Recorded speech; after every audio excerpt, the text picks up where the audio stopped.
Chapter 21. Manasseh was 12 years old when he became king, and he reigned in Jerusalem 55 years. His mother's name was Hephzibah.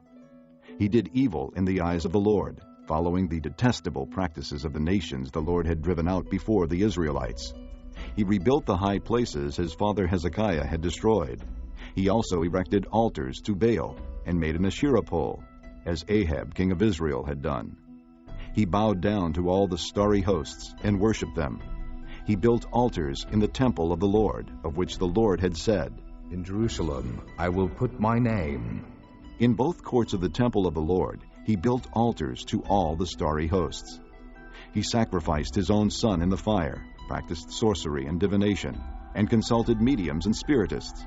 He did much evil in the eyes of the Lord, provoking him to anger.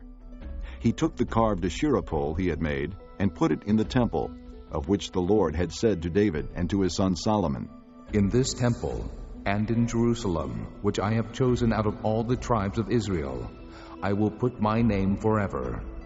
I will not again make the feet of the Israelites wander from the land I gave their forefathers, if only they will be careful to do everything I commanded them, and will keep the whole law that my servant Moses gave them." But the people did not listen. Manasseh led them astray, so that they did more evil than the nations the Lord had destroyed before the Israelites. The Lord said through his servants, the prophets, "Manasseh, king of Judah, has committed these detestable sins. He has done more evil than the Amorites who preceded him, and has led Judah into sin with his idols. Therefore, this is what the Lord, the God of Israel, says: I am going to bring such disaster on Jerusalem and Judah that the ears of everyone who hears of it will tingle. I will stretch out over Jerusalem the measuring line used against Samaria, and the plumb line used against the house of Ahab.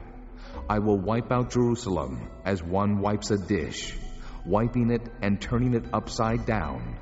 I will forsake the remnant of my inheritance and hand them over to their enemies.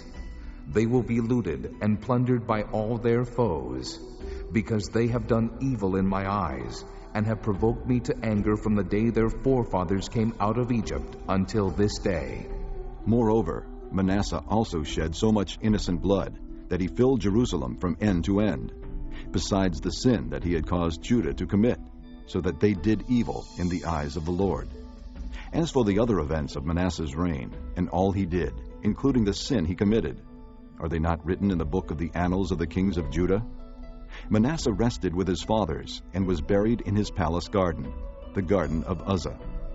And Amon, his son, succeeded him as king.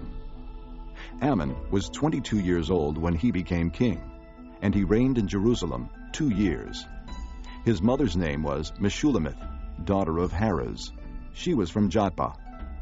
He did evil in the eyes of the Lord, as his father Manasseh had done. He walked in all the ways of his father. He worshipped the idols his father had worshipped, and bowed down to them. He forsook the Lord, the God of his fathers, and did not walk in the way of the Lord. Ammon's officials conspired against him, and assassinated the king in his palace. Then the people of the land killed all who had plotted against King Ammon, and they made Josiah his son king in his place. As for the other events of Ammon's reign, and what he did, are they not written in the book of the annals of the kings of Judah?